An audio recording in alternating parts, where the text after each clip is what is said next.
Welcome dear rockers, कैसे हैं दोस्तों आप सभी। तो 2026 में रिलीज हुई एक बहुत ही बढ़िया तमिल मूवी लेकर आ चुके हैं आपके लिए, जिसमें कहानी है 3 दोस्तों की जो सारे काम बचपन से आज तक एक साथ करते हैं उन दोस्तों की, और यही आदत उनके साथ जिंदगी भर रह जाती है, जिसका नतीजा ये निकलता है कि तीनों कोर्ट के दरवाजे पर पहुंच जाते हैं अपनी पत्नियों को डिवोर्स देने के लिए। लेकिन अब ऐसा कौन सा कांड कर दिया इन तीनों ने जो तीनों के साथ ये डिवोर्स वाली नौबत आ गई। जानेंगे दोस्तों इस कमाल की कॉमेडी मूवी में, जिसमें थोड़ा इमोशन है, सभी का बढ़िया कॉम्बिनेशन है। तो चलिए बिना टाइम वेस्ट किए शुरू करते हैं। कहानी की शुरुआत होती है अपनी बढ़िया 3 सुपर हीरो से, जिन्होंने दुनिया के बड़े से बड़े दुश्मनों का मुकाबला किया, कभी हारे नहीं। लेकिन यार, इंसान कितना भी ताकतवर क्यों ना हो जाए, एक इंसान से वो हमेशा डरता है, और वो इंसान होती है उसकी पत्नी। जी हाँ दोस्तों, ये तीनों सुपर हीरो अपनी पत्नियों से सबसे ज्यादा डरते हैं, और आज तक वो कभी उनसे जीत नहीं पाए। वैसे ये सुपर हीरो वाली कहानी तो फिक्शन है, मूवी में ये तीनों सुपर हीरो नहीं है, लेकिन पत्नियों से डरते हैं ये दिखाने के लिए सुपर हीरो स्टाइल डाला गया, जो कि काफी यूनिक और बढ़िया भी है। तो अब हम उन 3 में से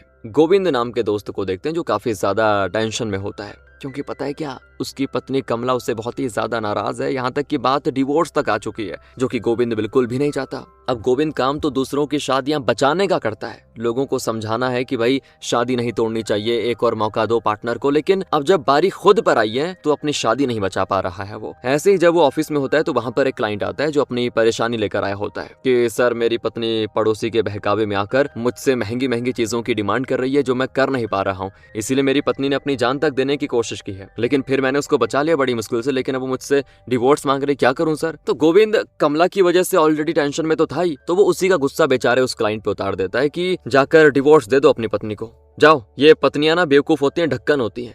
और क्लाइंट भी हैरान कि ये क्या कह रहा है, मैं यहाँ पर अपना काम बनाने के लिए आया और ये काम बिगाड़ ही रहा है। लेकिन फिर अपना गोविंद गुस्सा शांत करके कहता है कि देखो देखो, मेरी बात सुनो, अपनी पत्नी से थोड़ा बात करो, प्यार से उसको समझाओ, सब ठीक हो जाएगा। गोविंद की टेंशन तो साफ नजर आ रही है दोस्तों, वो तो डिवोर्स नहीं चाहता, पर उसकी पत्नी कमला जिद पे अड़ी हुई है। इसके बाद हम गोविंद के दूसरे दोस्त श्रीनू को देखते हैं। अब ये बड़ा अजीब किस्म का बंदा है यार। पहले तो अच्छा खासा कंपनी का बॉस था, तो फिर इसने दूसरे कंपनी के बॉस की बेटी आरती से शादी कर ली। आरती के पिता ने अपनी कंपनी की जिम्मेदारी भी श्रीनू को दे दी, लेकिन ये बेवकूफ श्रीनू अपनी कंपनी के साथ साथ आरती के पिता की कंपनी को भी ले डूबा, और अब बैंकरप्ट बन के फादर बन चुका है, चर्च का फादर, मतलब कि दुनिया में कुछ नहीं रखा, सब ईश्वर का है, बस भगवान की भक्ति में लीन हो चुका है। और घर के खर्चे भी बेचारी आरती संभाल रही है। अब वो तो थी अमीर बाप की बेटी, लेकिन अब यहाँ पैसे नहीं है तो एडजस्ट करना बहुत ही मुश्किल होता है, और ऊपर से श्रीनू दूसरा काम करने को भी तो तैयार नहीं है। इसीलिए तो आरती ने भी फैसला कर लिया कि बस अब डिवोर्स होगा तो डिवोर्स होगा, अगर ये सुधरा नहीं तो। अब आइए दोस्तों, तीसरा नमूना दिखाता हूँ आपको। ये सती है, इसको सत्ती बोले या सती, सती बढ़िया है। तो ये एक नंबर का ठरकी आदमी है। पहले तो पत्नी से झूठ बोलकर शादी कर ली कि मैं बहुत बढ़िया पैसे कमाता हूँ, लेकिन फिर शादी के बाद पता चला उसकी पत्नी को कि ये तो निकम्मा है और घर जमाई बन के रहना चाहता है। ऊपर से अलग अलग जगह जाकर लड़कियों पे मुंह मारता है, क्योंकि वो टेलर है दोस्तों। तो जब लड़कियां अपना मेजरमेंट देने आती है तो वो अलग ही तरह की फिटिंग करता है उनके साथ, फ्लर्टिंग चालू कर देता है। मतलब इस तरह तीनों दोस्तों ने अपनी पत्नियों को समझाने की कोशिश तो कर ली है, लेकिन फायदा नहीं हो रहा। तीनों की तीनों अड़ी हुई हैं कि बस अब डिवोर्स होगा तो डिवोर्स, और तीनों कोर्ट पहुंच जाते हैं। वो कहते हैं वकील से कि हमें तो डिवोर्स चाहिए। ये तीनों वकील से कहते हैं कि देखो, हमें भी डिवोर्स ही चाहिए। अरे जब हमारी पत्नी नहीं हो रही शादी बचाने को तैयार, तो हम भी डिवोर्स लेना चाहते हैं। लेकिन कोई भी जल्दी से इनका केस लेने को तैयार नहीं होता, क्योंकि केस के लिए पत्नियों को भी तो कोर्ट आना पड़ेगा। लेकिन पत्नियां डिवोर्स चाहती हैं, कोर्ट नहीं आ रही, कोर्ट का उनको झमेला नहीं करना। इसीलिए इन बेचारों को डर होता है कि अगर डिवोर्स नहीं मिला तो कहीं वो ब्लू ड्रम या पहाड़ी से नीचे फेंकने वाला काम ना हो जाए हमारे साथ। और बेचारों का यह सोचना काफी हद तक सही भी होता है, क्योंकि जज से लेकर वकील तक तीनों की कोई बात मानता ही नहीं। सभी कहते हैं कि तुम्हारी गलती होगी, तुमने अपनी पत्नियों पर ध्यान नहीं दिया होगा, इसीलिए डिवोर्स दे रही है, जाओ अलग तरीके से अपनी पत्नियों को मनाओ, तब जाके कुछ होगा। तो तीनों बड़े परेशान हो जाते हैं कि यार बड़ा अजीब सिस्टम है, लगता है अपने लास्ट को डिवोर्स मिलेगा। अब अगली तारीख पे तीनों की पत्नियां नहीं आती दोस्तों, तो जज तीनों को अपने केबिन में लेके जाता है और कहता है कि एक काम करो, तीनों अपनी अपनी परेशानी डिटेल में बताओ, फिर देखता हूँ गलती आखिर किसकी है और डिवोर्स देना है या नहीं, ये तब डिसाइड होगा। तो तीनों दोस्त अपनी अपनी परेशानी बताने को तैयार हो जाते हैं। तीनों कहते हैं कि सर, हम स्कूल के टाइम से एक दूसरे के दोस्त हैं। हमारा एक और दोस्त था किशोर नाम का, वो बहुत ही टैलेंटेड बंदा है। हम तीनों जो भी मस्ती करते, जो भी कांड करते, उन सबके वो स्केच बनाया करता। स्कूल कॉलेज सब साथ में पढ़े थे हम लोग, और बाद में श्रीनू और सती की शादी हो गई, लेकिन गोविंद शादी के लिए तैयार नहीं था। तो जज कहता है ऐसा क्यों, कुंडली नहीं मिल रही थी क्या? तो सती कहता है कुंडली छोड़ो, पूरा सिस्टम मैच नहीं कर रहा था। इसके बाद दोस्तों आ जाइए पास्ट में चले जाते हम, और देखते हैं कमला को। वो और गोविंद एक ही कॉलेज में पढ़ रहे होते हैं, जहाँ रहते रहते कमला को गोविंद से प्यार हो जाता है, वो भी एकदम पक्का वाला। लेकिन यार कभी उसकी ना हिम्मत नहीं हुई गोविंद को बताने की। वो इतनी पागल हो चुकी थी गोविंद को लेकर कि वो चुपके से ही सही गोविंद का जूठा पानी तक पीने को तैयार हो जाती थी और उसी में उसको सेटिस्फेक्शन मिलता था। कई साल गुजरे और करीब 7 साल के बाद अपनी दोस्त के कहने पर आखिरकार उसने गोविंद को प्रपोज कर दिया। लेकिन वो प्यार से समझाते हुए उसको रिजेक्ट कर देता है कि मैं तुमसे प्यार नहीं करता। और ये सुनकर कमला का दिल टूट जाता है। वो ये सदमा बर्दाश्त नहीं कर पाती और वहीं पर हो जाती है बेहोश। इसीलिए गोविंद उसको हॉस्पिटल लेके जाता है, उसका इलाज वगैरह करवाता है और पूरी रात जागा रहता है। होश में आने के बाद कमला कहती है कि जब प्यार नहीं करते तो मेरे लिए पूरी रात क्यों जागे रहे हैं? देखो अगले हफ्ते मेरी शादी है, अगर तुम नहीं आए तो मैं मर जाऊंगी, लेकिन दूसरे से शादी नहीं करूंगी, पहले बता दिया। पर गोविंद वहां से चला जाता है। इसके बाद शादी वाला दिन भी आ जाता है, लेकिन गोविंद जाता नहीं शादी में, बड़ी टेंशन में होता है कि क्या करूं। लेकिन तभी कमला दोस्तों खुद भागते भागते वहां पे आ जाती है। वो मंडप से भागकर आ गई थी। ये देखकर गोविंद बिल्कुल हैरान और आखिरकार उसको कमला को एक्सेप्ट करना पड़ता है। लेकिन अचानक से एक्सेप्ट करने के पीछे एक बहुत बड़ा कारण है दोस्तों, जो मैं आपको आगे बताऊंगा। इसके बाद ये दोनों मंदिर में जाकर शादी कर लेते हैं। शादी के बाद दोनों साथ रहने में लगे होते हैं। गोविंद प्यार तो बहुत करता है कमला को, लेकिन फिर वही पड़ोस की वो झगड़ालू महिला कमला को ही भड़काने लगती है कि अपने पति पे नजर रखो, आजकल किसी का भरोसा नहीं है। अरे मेरे पति भी रात रात को किसी से चुपचाप बातें करते हैं, टाइम है तुम्हारे पास, अभी से कंट्रोल में रखो, तब जाकर आता है आदमी हाथ में। तो ये सुनकर कमला बिना मतलब ही गोविंद की हर हरकत पे नजर रखने लग जाती है। वो तो नोटिस करती छोटी से छोटी चीज भी। और रात को भी गोविंद बाथरूम में मोबाइल जाकर किसी से बात करता है तो कहता है अरे मैं तो मेरी यूएसए की क्लाइंट से बात कर रहा था, अब वहाँ सुबह होती है तो यहाँ रात होती है, इसलिए बात करनी पड़ती रात को। अब सच्चाई क्या है वो तो कोई नहीं जानता दोस्तों, लेकिन पड़ोसी की बातों की वजह से कमला को ये लगने लग जाता है कि गोविंद पक्का मुझे चीट कर रहा है, किसी और के साथ बातें कर रहा है। अब उस रात वो दूसरी लड़की से बात करता है, उसके सीने पे आर नाम का टैटू भी है। लेकिन गोविंद ने हमेशा यही कहा कि ये आर का टैटू कमला मैंने तुम्हारे लिए बनाया, क्योंकि दोस्तों गोविंद उसको दूसरे नाम से बुलाता है और उसी का पहला लेटर आर है। लेकिन कमला को अभी भी उस पे शक हो रहा है कि शायद आर से कोई दूसरा नाम होगा, रीना, रीता, कुछ ऐसा। उसका शक तब बढ़ जाता है जब शादी की सालगिरह वाली रात गोविंद घर बहुत देर से आता है और फुल मस्त में शराब पीकर आया होता है। कमला को बड़ा बुरा लगता है कि क्या हो गया इसको। वो नशे में उससे कहती है एक बात बताओ ना, तुम सबसे ज्यादा प्यार किससे करते हो? तो गोविंद तो कमला के बजाय वही आर वाली लड़की का नाम लेने वाला होता है कि नशे में हो जाता है बेहोश। अब ये चीज काफी थी दोस्तों शक को यकीन में बदलने के लिए। कमला को तो पहले से गोविंद के ऊपर शक होता है और सोच लेती है कि शायद ये किसी और से ही प्यार करता है, मुझसे नहीं करता। अब इधर आ जाइए जज साहब के पास। तो वो जब गोविंद की कहानी सुनता है तो कहता है गोविंद का तो रीजन समझ में आ गया, लेकिन अब बाकी इन दोनों का क्या रीजन है, इनकी पत्नी आखिर क्यों डिवोर्स चाहती है? और गोविंद एक बात बताओ, क्या तुम सच में किसी दूसरी लड़की से प्यार करते हो? मुझे सारी बातें जाननी है, बताओ। तब गोविंद कहता है कि ये सब शुरू हुआ था किशोर की शादी में, उसी की वजह से हम तीनों की लाइफ बर्बाद होने के कगार पे है। अब दोस्तों आ जाइए फिर से पास्ट में, जहाँ किशोर तो आपको याद होगा वही तीनों दोस्तों में जो इन सभी के कांड का स्केच बनाता था और उनको बुक में रखा करता था। तो उसकी है भाई शादी, इसलिए वो तीनों दोस्तों को भी शादी में बुला लेता है। तीनों दोस्त तैयार हो जाते हैं। गोविंद कई बार कमला से बात करने की कोशिश करता, लेकिन वो तो उससे बिल्कुल भी बात नहीं करना चाहती। लेकिन शादी की वजह से वो जाने के लिए हो जाती तैयार।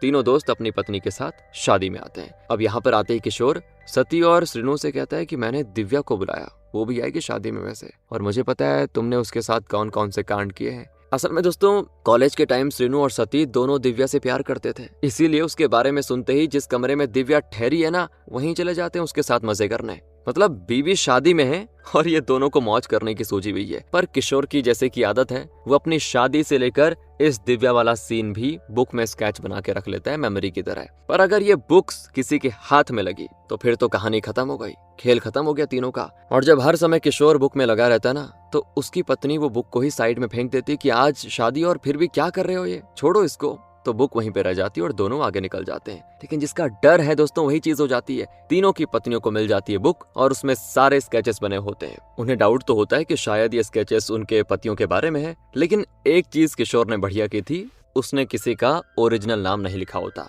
बल्कि वहाँ सभी के निकनेम होते हैं, इसलिए पता कर पाना थोड़ा मुश्किल था दोस्तों। तभी किशोर की नजर जाती बुक पर और जब वो देखता है कि बुक तो इनके हाथ लग गई, तो वो तीनों दोस्तों को फोन करके कह देता है कि यार अनर्थ हो गया, तुम तीनों को अब दिक्कत होने वाली है, वो बुक एक्चुअली तुम्हारी पत्नियों के हाथ में है। तीनों सदमे में आ जाते हैं कि डिवोर्स छोड़ो, पता नहीं क्या होगा हमारा। लेकिन तब उनके कमरे के दरवाजे पहले से बंद होते हैं, जो कि उनकी पत्नियों ने करे हैं दोस्तों। बुरे फंस गए बेचारे। अब वो फोन करके किशोर पे चिल्लाते हैं कि भाई क्या पागलपन है ये, देख अभी भी हम बच सकते हैं अगर तूने किसी को हमारा निकनेम नहीं बताया तो वो भी कहता है कि अरे तुम्हारा दोस्तों कैसे तुम्हें फंसाऊंगा मैं, नहीं ना। लेकिन तीनों दोस्तों की पत्नियां किशोर की पत्नी को अपने प्लान में शामिल कर लेती है ताकि वो किशोर से तीनों दोस्तों के निकनेम जान पाए। तो किशोर की पत्नी थोड़ा सा उसको सेड्यूस करती है, कहती है अगर मेरे साथ आज मस्ती करनी है ना तो पहले तीनों दोस्तों के निकनेम बताओ मुझे जरा। ये किशोर मस्ती के चक्कर में यार अपनी धोखाधड़ी कर देता है, तीनों दोस्तों को फंसा देता है उनके निकनेम बताकर, जिससे कंफर्म हो जाता है कि बुक में उन्हीं तीनों के बारे में लिखा हुआ है,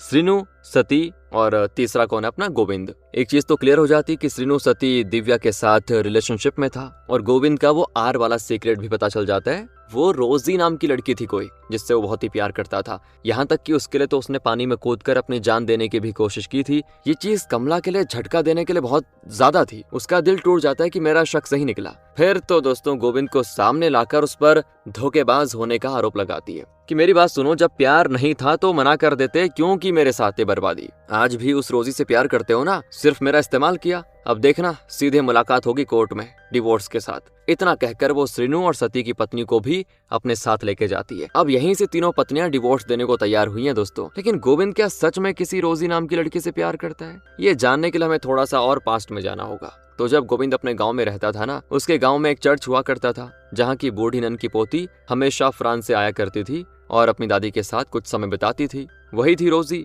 जब पहली बार गोविंद रोजी को देखता है तो उसी टाइम उसे प्यार हो जाता है। रोजी यहाँ पर नई नहीं होती है, इसलिए गांव के तरीके उसको अच्छे से नहीं पता होते, तो गोविंद उसके साथ रहता है, उसे सारी चीजें सिखाता है, घुमाता है। इस तरह दोनों में बहुत अच्छी दोस्ती हो जाती है। रोजी भी गोविंद से प्यार करने लग जाती है। लेकिन यहाँ पर दिक्कत ये होती है कि रोजी के पिता इस रिश्ते के लिए राजी नहीं होते। मतलब ऐसा फिलहाल तो रोजी का मानना होता है कि मेरे पापा नहीं मानेंगे, और रोजी के पापा के दिमाग में ये बात भी है कि अब वो अपनी माँ को हमेशा हमेशा के लिए फ्रांस लेकर चले जाएं, क्योंकि उसके पिता को इंडिया के लोगों से नफरत है कि यहाँ बहुत ही चीप मेंटालिटी के लोग होते हैं। इसलिए रोजी अपने पिता से छुपकर गोविंद से मिलती है। लेकिन एक दिन पकड़े जाते हैं दोनों। उसका पिता देख लेता है दोनों को और इतना गुस्सा होता है कि उसी टाइम वो रोजी को लेता है, तुरंत फ्रांस जाने के लिए निकल जाता है। अब रोजी जाना तो नहीं चाहती थी, लेकिन क्या करे, उसका पिता जबरदस्ती उसको लेके जाता है। इस तरह रोजी गोविंद का पहला प्यार थी और उसके जाने से बिल्कुल टूट चुका था वो। अब जज तीनों से कहता है कि देखो गलती तो तुम तीनों ने करी है, इसमें तुम क्यों परेशान हो। लेकिन श्रीनु और सती कहते हैं कि अरे सर, अब तो हमारी पत्नियों ने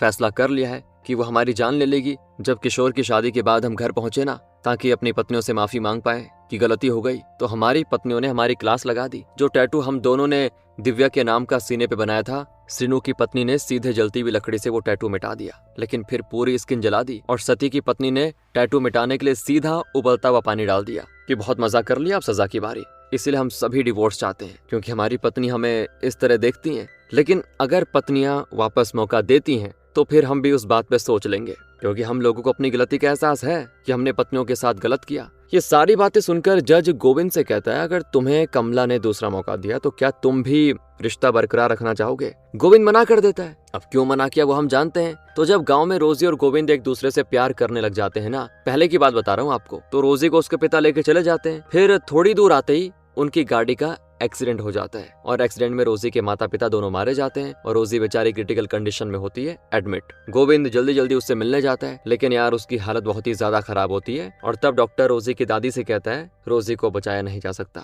आज नहीं तो कल वो मर जाएगी, लेकिन हमारे हॉस्पिटल में एक लड़की है जिसको दिल की जरूरत है, अगर आप चाहो तो उस लड़की की मदद कर सकते हो। ये सुनकर वो दादी तो चर्च की नन थी, खुद से पहले दूसरों को आगे रखती थी, इसलिए वो एक कठिन फैसला ले लेती है और गोविंद से कहती है, जिस दिल ने तुमसे बेहद प्यार किया वो हमेशा किसी और के दिल में धड़कता रहेगा, इसलिए अफसोस मत करो, खुश रहो। क्योंकि दोस्तों दादी ना बहुत ही खुश थी गोविंद और रोजी के रिलेशनशिप से, लेकिन सिर्फ उसके पिता ही मना कर रहे थे। रोजी का दिल किसी दूसरी लड़की पे डाल दिया जाता है और गोविंद उस लड़की को देखता भी नहीं। मतलब सोचता है कि भगवान ने मुझसे रोजी को छीन लिया, मुझे अब कोई लड़की नहीं चाहिए। इसी दुख में वो पानी में डूबकर आत्महत्या करने की कोशिश करता है, लेकिन तब उसके दोस्त उसे बचा लेते हैं। और इसी वजह से जब कमला ने उससे कहा कि मैं तुम्हें पसंद करती हूँ, तो उसने रिजेक्ट कर दिया। इसलिए नहीं कि कमला कैसी है कैसी नहीं, सिर्फ इसलिए कि वो रोजी के गम से बाहर नहीं आ पा रहा था। मतलब गोविंद एक्चुअली देखा जाए तो चीटर नहीं है, रोजी से वो प्यार करता था, लेकिन उसके मरने के इतने साल हो चुके हैं, वो अभी तक उससे आगे नहीं आ पाया। और कमला से क्यों चीट करेगा वो वैसे भी।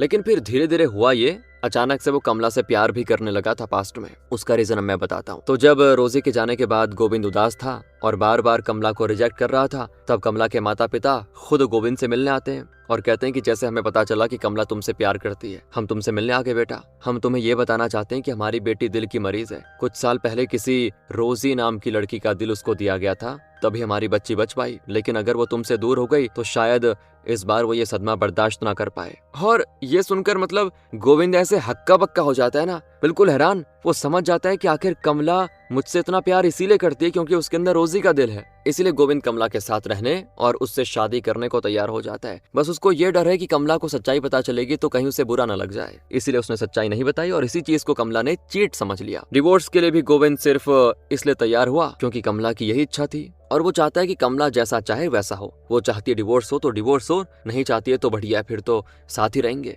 अब अगली तारीख आ जाती है जिसमें तीनों की पत्नी आई हुई है और सामने तीनों पति होते हैं। जज जब श्रीनु और सती की पत्नी से कहता है क्या अभी भी रिश्ता बचाना चाहती हो या डिवोर्स चाहिए, तो वो दोनों कहती है हमें डिवोर्स नहीं चाहिए। ये सुनकर ये दोनों खुश कि ये क्या हो गया, पत्नियां कैसे मान गई, और ये दोनों भी डिवोर्स कैंसिल कर देते हैं क्योंकि सभी को अपनी गलती का एहसास हो चुका है शायद। लेकिन दोस्तों ये काम हुआ इसलिए कि एक दिन पहले गोविंद दोनों की पत्नी से मिलने गया था उन्हें समझाने कि वो दोनों बहुत अच्छे हैं, मैं बचपन से उनको जानता हूँ। दोनों इस रिश्ते को बचाना चाहते हैं, आइंदा ऐसी कभी कोई गलती नहीं करेंगे। जानता हूँ उनकी गलती माफी के लायक नहीं है, लेकिन अगर हो सके तो मौका देना चाहिए ना एक। इस तरह गोविंद बाकियों के रिश्ते को बचाने का काम तो करता है, लेकिन उसने दोनों दोस्त की पत्नियों को समझाया भी और इसी के चलते उनका डिवोर्स कैंसिल हो गया। लेकिन जज जब गोविंद से कहता है क्या तुम्हें अभी भी डिवोर्स चाहिए, तो गोविंद हाँ में जवाब देता है और ये सुनते ही कमला सदमे से वहीं पर बेहोश, क्योंकि वो अब डिवोर्स नहीं करना चाहती थी। कमला को भी उसकी दोस्त ने समझा दिया था कि मैं गोविंद को बहुत ही अच्छे से समझती हूँ, जानती हूँ,